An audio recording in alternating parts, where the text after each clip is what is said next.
Oui,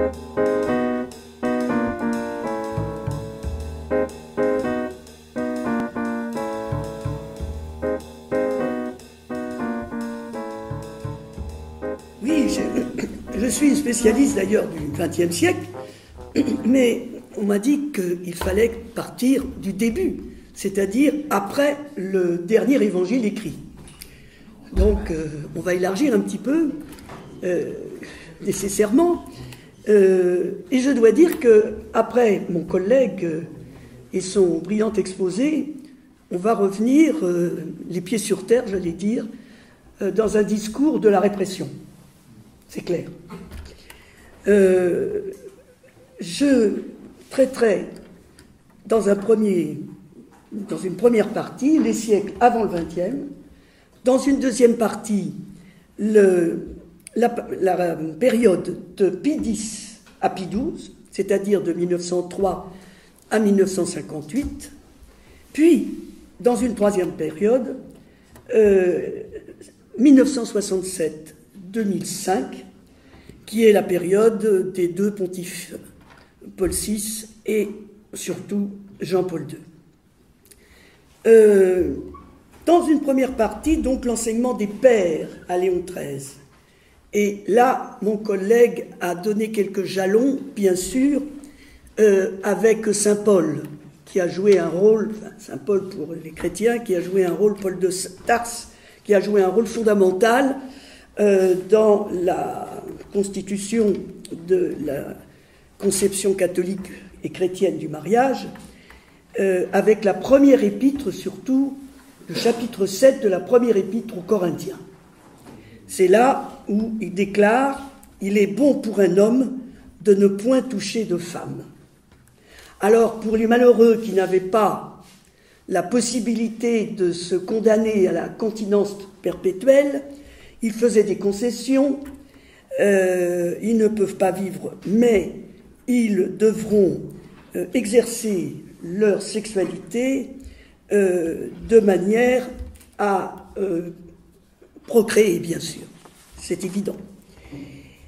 Mais pour les premiers pères de l'Église, il faut comprendre aussi que les philosophes et les philosophies grecques et latines des premiers siècles ont joué un rôle absolument capital. Il n'y a pas que les textes de la Bible pour fixer la doctrine. Au début du IIIe siècle, le stoïcien Tertullien faisait l'éloge de la continence en ces termes. Comme on se sent un autre homme quand il arrive qu'on s'abstienne des rapports avec sa femme. On accède à la sagesse spirituelle. Donc on s'élève et on obtient le Saint-Esprit quand on s'abstient. À la même époque, Clément d'Alexandrie fixait, en puisant dans le stoïcisme, un programme de vie morale pour les époux chrétiens et soulignait dans son pédagogue que l'acte sexuel n'a d'autre fin que la procréation. Un peu plus tard, c'est au tour d'Ambroise, évêque de Milan, de s'inspirer de la philosophie néoplatonicienne et d'insister sur la dualité de l'âme et du corps et sur leur inévitable combat. Il en déduisait que, je cite, « l'Église se répand en éloges sur la moralité du mariage, mais la gloire va à l'intégrité virginale. » Voilà. Une hiérarchie des états de vie était donc établie. Et elle reste valable jusqu'à aujourd'hui. Le Concile de Trente a d'ailleurs fait un acte solennel en faveur de la virginité consacrée. Au IVe et Ve siècle, deux pères de l'Église, Jérôme de Stridon et Augustin, puisent leurs arguments aux mêmes sources philosophiques. Augustin s'inspire du néoplatonisme quand il décrit que l'âme humaine est esclave et dépendante du corps. Et du coup, la fornication est l'acte infâme, le péché qui est au-dessus de tous les autres. Reste que le retour du Christ n'arrivait pas et qu'il fallait donc bien procréer pour prolonger la race humaine. Donc, Augustin accorde que qu'il faut bien procréer pour se donner des enfants. Quant à Jérôme, il batailla contre un ancien moine, jovinien, qui affirmait que l'état du mariage n'avait pas moins de valeur que l'état de virginité, au scandale. Au sujet de l'amour conjugal, Jérôme écrivait « Un homme sage devrait aimer sa femme avec discernement et non avec tendresse. Il lui faut maîtriser ses désirs, ne pas se laisser entraîner à la copulation. Rien n'est plus immonde que d'aimer sa femme comme une maîtresse. Ou qu'ils se présentent à leur femme, non en amant, mais en mari. » Cette maîtrise de soi, exigée dans l'acte sexuel, va traverser toute l'histoire de l'Église, et moi qui ai travaillé surtout sur le XXe siècle, je la retrouve dans les traités et même dans les manuels ou livres destinés aux laïcs. Maîtrise de soi. Et le grand historien Peter Braun souligne pour sa part que Jérôme a contribué plus qu'aucun autre à interpréter la notion de chair, qu'on trouve chez l'apôtre Paul, comme définitivement liée à la sexualité. On doit aussi souligner la place privilégiée accordée dans l'Église des premiers siècles, non seulement aux vierges, mais aussi aux veuves qui ne se remariaient pas. On encourageait d'ailleurs les plus riches à se mettre au service et à mettre leur fortune au service de l'Église. Ce fut le cas, par exemple, de deux saintes, Mélanie l'ancienne et Mélanie la jeune, qui est sa petite fille, et qui étaient immensément riches. D'autres, plus modestes, vivaient autour de l'évêché, se dévouaient à l'Église, et certaines jouissaient d'une réelle influence au point de servir de directeur spirituel, ou de directrice spirituelle plutôt, aux hommes aussi bien qu'aux femmes. Naturellement, pour tous, clercs, laïcs, pendant les jours de carême, les 40 jours du carême, il fallait éviter les rapports sexuels le samedi, le dimanche, le mercredi et le vendredi, il n'en restait plus que 3. Et il faut y ajouter naturellement les jours de fête, de grandes fêtes, où ces chrétiens pouvaient communier. Les femmes d'ailleurs, spontanément, ne s'approchaient pas de l'autel lorsqu'elles avaient leurs règles ou quand elles venaient d'accoucher, et les hommes quand ils avaient tout juste avant un rapport sexuel, la nuit d'avant. L'avortement, bien sûr, est condamné par tous les pères de l'Église, mais avec une différence notable.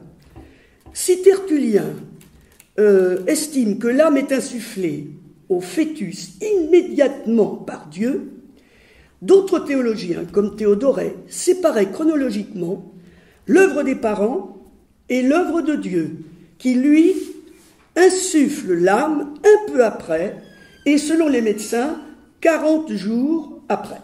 Ça sera important pour les débats qui surviendront au XXe siècle. Cette conception gradualiste a été reprise, d'ailleurs, cette dernière conception d'une âme insufflée 40 jours après, par saint Thomas, excusez-moi. Au IIIe siècle, la plupart des prêtres et des évêques étaient pourtant mariés. Ils avaient des enfants. Et d'ailleurs, ce fut un problème, car à mesure que les chrétiens devenaient plus puissants dans le monde romain, eh bien, ils avaient envie que leurs enfants transmettent, reçoivent plutôt leur siège épiscopal ou bien un neveu. Et c'est pourquoi, dès 305, un premier concile, mais régional celui-là, le concile d'Elvire, défendit aux clercs d'user du mariage. Il fallut bien du temps ensuite et bien des combats pour y parvenir, du moins dans la chrétienté occidentale, puisque vous le savez, aujourd'hui encore, dans l'orthodoxie et aussi dans les églises rattachées à Rome, mais en Orient, les Melkites, on peut se marier. Pas pour être évêque, mais au moins pour être prêtre. Et le plaisir, me direz-vous, ce plaisir dont on a longuement parlé. Bien sûr, pour l'homme, ça ne fait pas problème. Pour la procréation, il se trouve délibérément légitimé. On lui demande seulement la tempérance. Et on verra que ça va souvent revenir, mais celui de la femme. Alors l'image qui est souvent revenue du champ labouré par la semence la femme pouvait rester passive et frigide, bien sûr. Aristote affirmait d'ailleurs qu'elle ne contribuait à la procréation que par son sang menstruel, et donc que le plaisir féminin n'était nullement nécessaire. Cette théorie domina jusqu'au XIIIe siècle. Cependant, ressurgit à partir du XIe siècle la théorie de Galien, le médecin grec du IIe siècle, qui fit autorité jusqu'au XVIIIe, et il soutenait l'existence d'un sperme féminin et la nécessité d'une concomitance des orgasmes pour une bonne fécondation. Concomitance, bons enfants. Cette thèse de Galien fut d'ailleurs reprise au XVIe siècle par un médecin comme Ambroise Paré. Quant aux théologiens, l'historien Jean-Louis Flandrin leur a consacré plusieurs pages pour évoquer leur tâtonnement face à ces questions scabreuses. Par exemple, puisqu'on a parlé tout à l'heure de la sodomie, est-ce que la sodomie est possible avec son épouse? Oui, si l'acte se finit dans ce qu'on appelait le vase dû.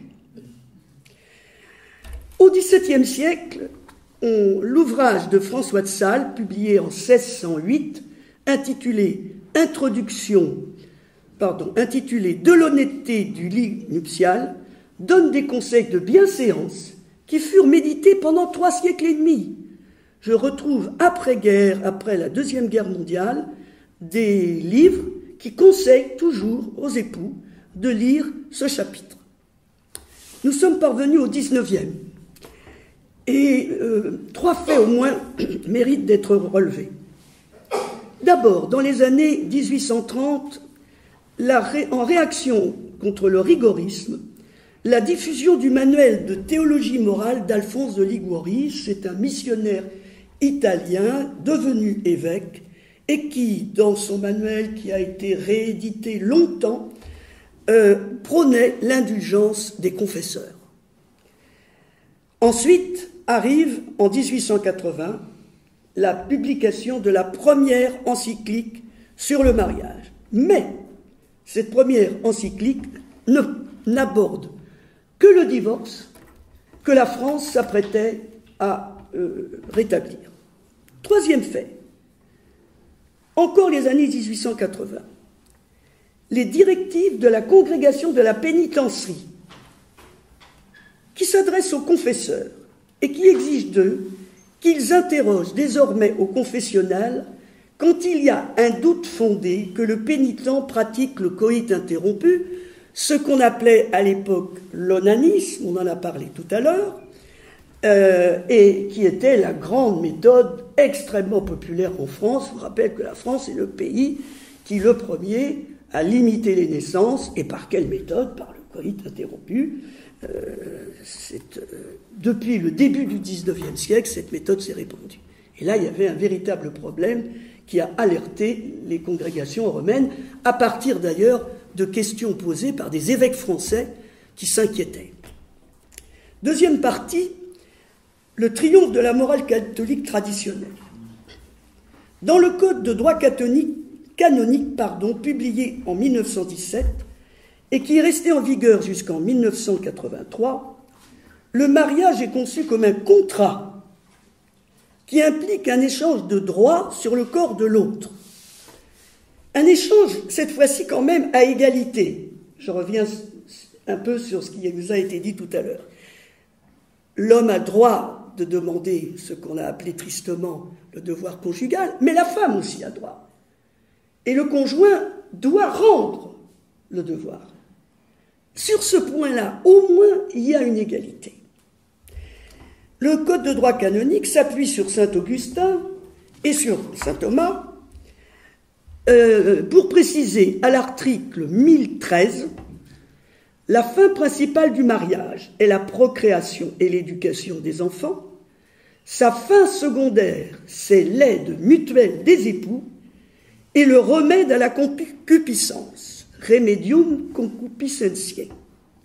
Parce que, naturellement, dans les manuels, dès qu'il est question de sexe et de mots un peu crus, on parle latin. C'est toujours plus convenable. Désormais, jusqu'au début des années 60, les moralistes catholiques ne raisonnèrent plus qu'en termes de fin primaire et de fin secondaire. Le plaisir sexuel n'étant accepté que dans la mesure où le couple accepte les charges de la fécondité. Dans les manuels de théologie destinés aux séminaristes, on leur explique bien clairement, en latin, que l'acte conjugal, parce qu'on préfère dire acte conjugal. J'ai été une fois corrigé par une brave catholique disant non, pas l'acte sexuel, l'acte conjugal, puisque l'acte sexuel ne peut avoir lieu qu'avec sa femme. L'acte conjugal, donc, est légitime, mais il faut 3 éléments: la pénétration dans le vase l'éjaculation dans le vagin, et 3e élément, la rétention de la semence par la femme. Cependant, la chasteté consacrée reste, selon la tradition augustinienne, consacrée par le Concile de Trente, un état supérieur au mariage. Il faut ajouter que les époux ont le droit, d'un commun accord, à renoncer à exercer leur droit sur le corps de l'autre pour pratiquer la chasteté qui ne peut que les élever spirituellement. Et ça, on le trouve recommandé à condition qu'ils soient tous les deux d'accord. Si l'un demande le devoir conjugal, l'autre doit le rendre, bien sûr. D'ailleurs, le Code canonique précise que le mariage comporte aussi 2 propriétés essentielles, l'unité et l'indissolubilité. Donc, le mariage ne se résume pas à l'activité sexuelle des époux. En 1930, l'encyclique de Pie XI du chaste mariage, Castico Nubii, énonce solennellement une condamnation. Je cite: « L'Église catholique, investie par Dieu même de la mission d'enseigner, promulgue à nouveau que tout usage du mariage, quel qu'il soit, dans l'exercice duquel l'acte est privé par l'artifice des hommes de sa puissance naturelle de procréer la vie, offense la loi de Dieu et la loi naturelle. » Ces termes sont très solennels, et certains se sont dit et ont pensé que c'était un acte solennel qui valait infaillibilité. Donc, les confesseurs, eux aussi, ne devront pas laisser les fidèles dans l'ignorance de cette très grave loi de Dieu. Et le pape les avertit que, plus tard, ils auront à rendre à Dieu un compte sévère de leur prévarication s'ils n'interrogent pas ces fidèles qui sont suspects. Pie XI se référait plusieurs fois à Thomas d'Aquin et plus encore à Augustin, qu'il cite longuement, et en particulier ce passage: « À Dieu ta propre soumission, à toi la soumission de la chair. » Maîtrise de ses passions et de la concupiscence, telle est la doctrine de Pie XI. Pie XII a consolidé la doctrine traditionnelle par ses nombreuses interventions. Il n'a pas publié d'encyclique, mais il a fait énormément de radiomessages, d'interventions multiples. Il a en particulier ajouté quelque chose. Il a subordonné la fin secondaire du mariage, c'est-à-dire l'intimité des époux, leur amour, à la fin première, la procréation. Et ça, c'est évidemment lourd de conséquences. Il condamne naturellement la fécondation artificielle et il fait l'éloge de la famille nombreuse en en dressant un tableau idyllique.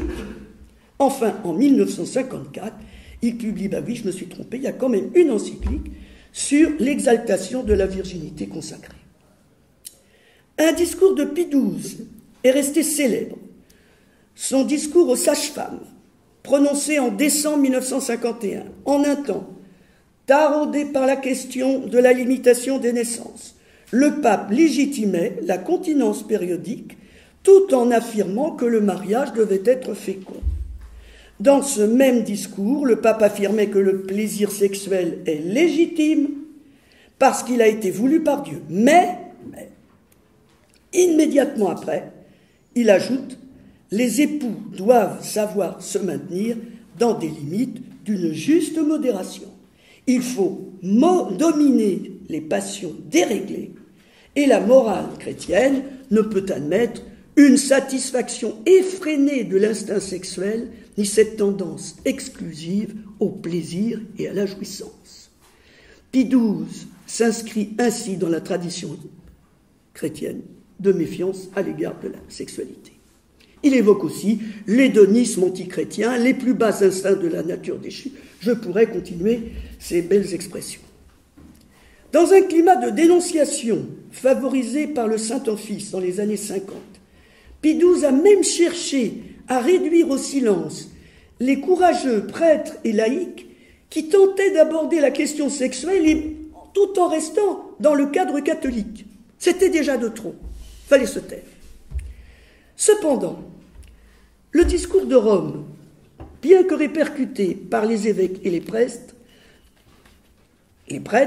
les évêques et la presse catholique, ne doit pas nous faire imaginer un monde catholique aligné unanimement derrière le pape. Quand on plonge dans les archives et les revues, comme je l'ai fait, on découvre des voix dissidentes qui ne sont pas du tout isolées. Je vais en donner quelques exemples. À la fin du XIXe siècle, après que la Congrégation pour la pénitencerie exige des confesseurs qu'ils interrogent leur pénitent confessionnal, la revue, qui était très répandue à l'époque, l'Ami du clergé, c'est tout dire, nous révèle dans une rubrique intitulée « Questions de science ecclésiastique » les protestations de bien des prêtres. L'un rappelait que maintenir la rigueur théologique des règles matrimoniales, c'était fournir nouvelle matière à des apostasies regrettables. Un autre s'inquiétait des dangers de se rendre impossible dans une paroisse. Nous sommes dans un temps où les paroisses rurales sont très nombreuses, où le prêtre, là, confesse souvent les hommes et surtout les femmes d'ailleurs, du pays. Et si on commence à interroger les gens sur leurs pratiques sexuelles, on risque d'obtenir une désertion du confessionnal. Remarquez bien que certaines se glissaient le nom du curé du coin qui était plus laxiste et qui ne posait pas de questions. Et son confessionnal était assiégé. On le trouve indiqué dans les... Eh oui, il faut dire aussi déjà que il y a eu tout un problème autour de cette affaire du coït interrompu, parce que c'est l'homme quand même qui est à l'origine. Donc, on admettait que la femme, qui n'a fait que subir le coït interrompu, tout en le réprouvant et l'ayant dit à son mari, puisse continuer à pratiquer, tandis que son mari, lui, ne pratiquait plus. Et on arrive à vraiment cette distorsion homme-femme qui est un fait très complètement répandu en France à cette époque et qui durera longtemps. Et puis encore un autre curé qui dit « Et puis, je me le demande, trouvera-t-on des pays où les ménages consentent à nourrir 10, 15 enfants et plus ?» Vous voyez, je trouve beaucoup de curés qui comprennent les problèmes des couples laïcs. Des laïcs aussi, selon le témoignage d'un jésuite belge d'ailleurs, Creusen, en 1932, justifiaient la pratique du coït interrompu. Dans les années 50, ce sont cette fois des théologiens qui critiquent la morale traditionnelle. En France, des dominicains particulièrement actifs.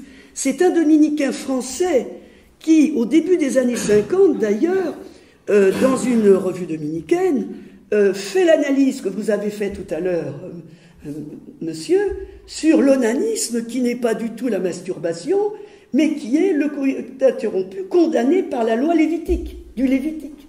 Voilà. Mais ça arrive dans l'Église dans les années 50 seulement.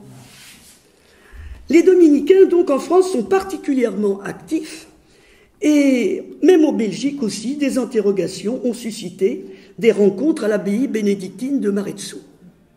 En 1952, paraît en livre la thèse de théologie soutenue par un prêtre et qui est en même temps médecin, Marc Oraison, sous le titre « Vie chrétienne et problèmes de sexualité ». Rien que le titre apparaissait suspect. L'abbé y dédramatisait la masturbation enfantine, abordait l'homosexualité et, visant les séminaristes, mettait en garde contre le petit jeune homme bien pur, voulant entrer au séminaire.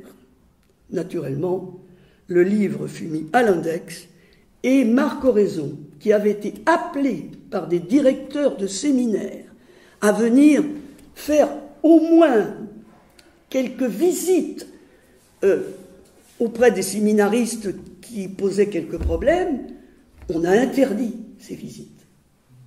On y pense aujourd'hui, voilà, on l'interdit, ça a duré 2 ans dans des séminaires français qui restaient pourtant discrets. Et les directeurs de séminaires qui étaient très contents. Troisième partie, Paul VI et Jean-Paul II face à la contestation. Les années 60 furent celles d'une étonnante libération pour les catholiques. La campagne du planning familial met la pressante question de la contraception dans le débat public. C'est autour d'elle que se cristallisent les divisions entre théologiens moralistes. En France, tandis que les jésuites défendent la tradition, les dominicains, j'en ai déjà parlé, s'efforcent de réinterpréter la doctrine thomiste. L'affrontement fut particulièrement vif au concile. Et sur la question familiale, il faut bien dire que le chapitre de Gaudium et Spes sur le mariage est un texte médiocre et complètement ambigu. Pourquoi ? Parce qu'il a fallu donner à la tradition et aux autres, et que le pape Paul VI est intervenu à plusieurs reprises en faveur de la tradition. Ce qui explique le coup d'éclat, le coup de tonnerre plutôt, de l'encyclique Humanae Vitae, publiée à la fin de juillet 68. Les avancées théologiques sont balayées, le pape en revenant à la doctrine de Pie XI, Casti Connubii, tout en la modernisant dans son expression. Par exemple, il écrit « Tout acte matrimonial », vous voyez, c'est même plus conjugal, c'est matrimonial, doit rester ouvert à la transmission de la vie. Formulation nouvelle. Il innove quand, au lieu de parler des 2 fins du mariage, il évoque les 2 significations de l'acte conjugal, union et procréation. Langage un peu changé. Mais ces 2 fins du mariage restent indissociables. Il confirme l'ouverture de Pie XII à l'usage des rythmes naturels. Bon, vous savez, au moins il faut savoir que dès les années 30, la méthode de Ginot, à peine connue en France, peut-être même en Belgique aussi, a été adoptée par les catholiques, mais vraiment avec enthousiasme. Évidemment, il y a eu beaucoup de bébés au Ginot.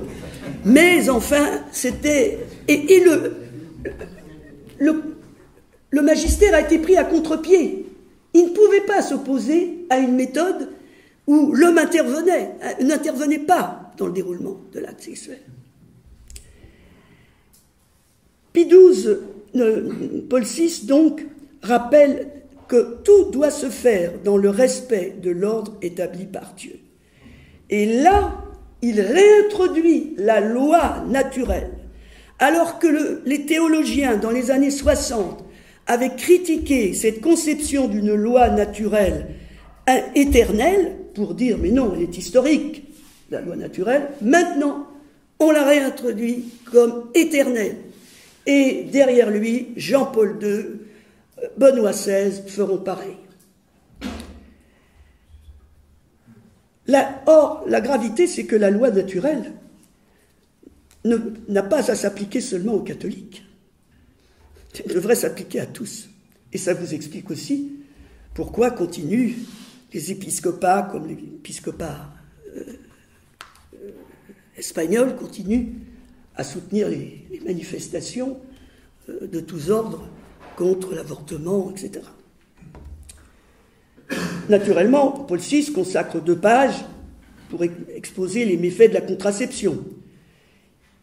Mais il est acquis maintenant, sur le plan historique, que l'encyclique Humanae Vitae a provoqué un départ massif dans les rangs de l'Église.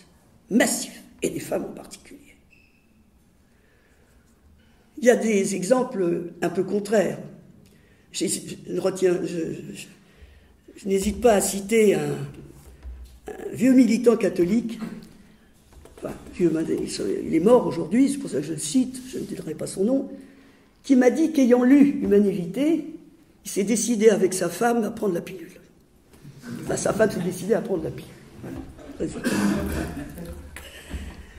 Si l'on ajoute que l'encyclique de 1967 sur le célibat sacerdotal maintient cette discipline, car ce n'est qu'une discipline, le pape pouvait abandonner la discipline, rendre facultatif le célibat sacerdotal, on constate que l'ouverture dans l'Église, réalisée par Jean XXIII et par Paul VI, n'a vraiment pas duré longtemps.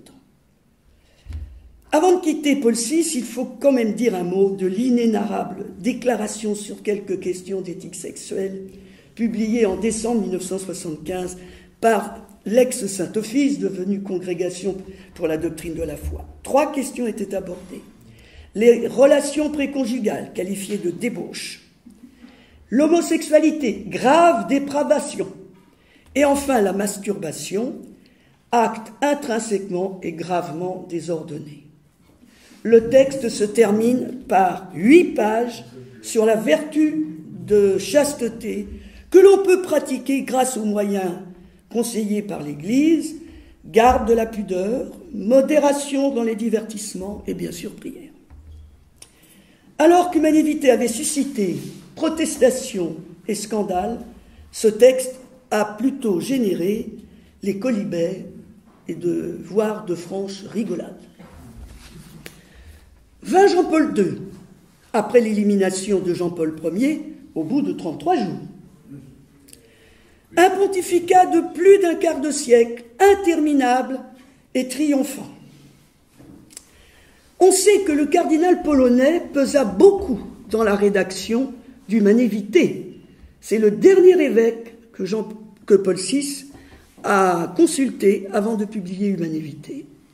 Et Jean-Paul II n'a fait que bétonner, jusqu'à l'obsession, la doctrine de Paul VI.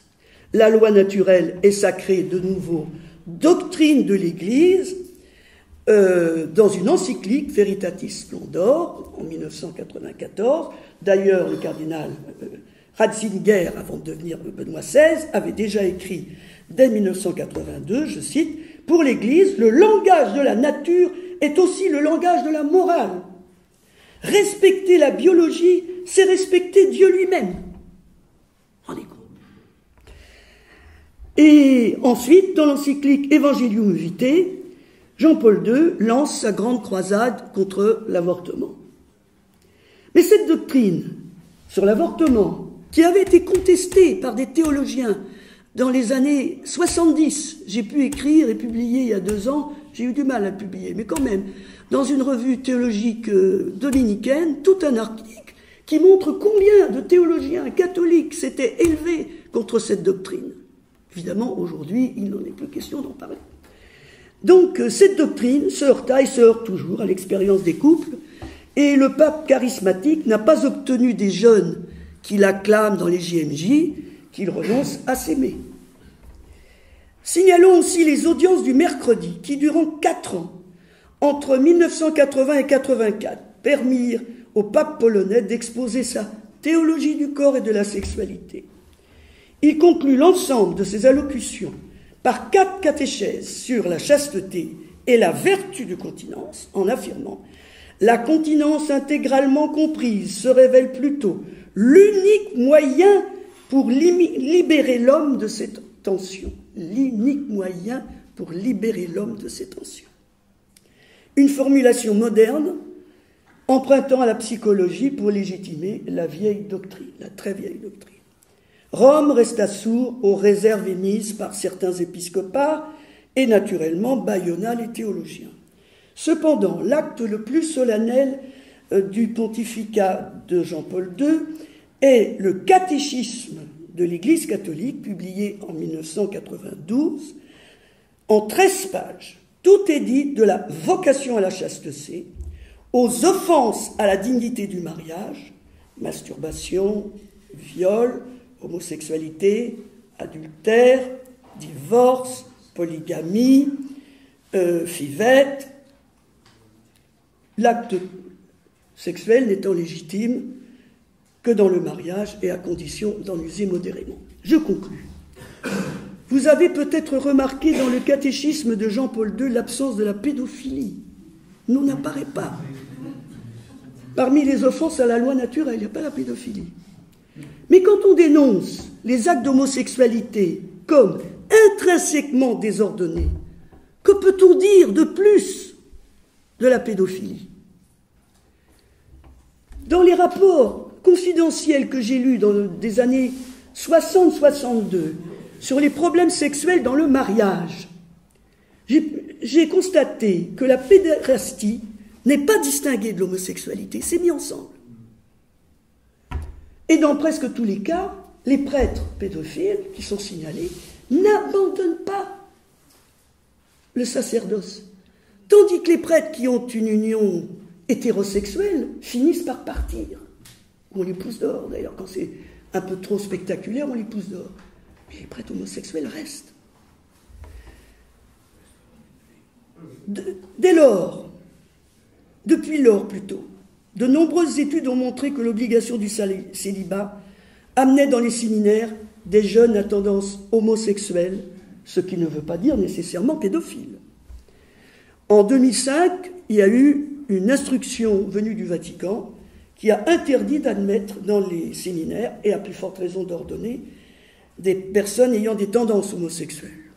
Mais bien des directeurs de séminaires disent que c'est difficile à détecter, et puis, qui resterait-il comme prêtre? Ben oui.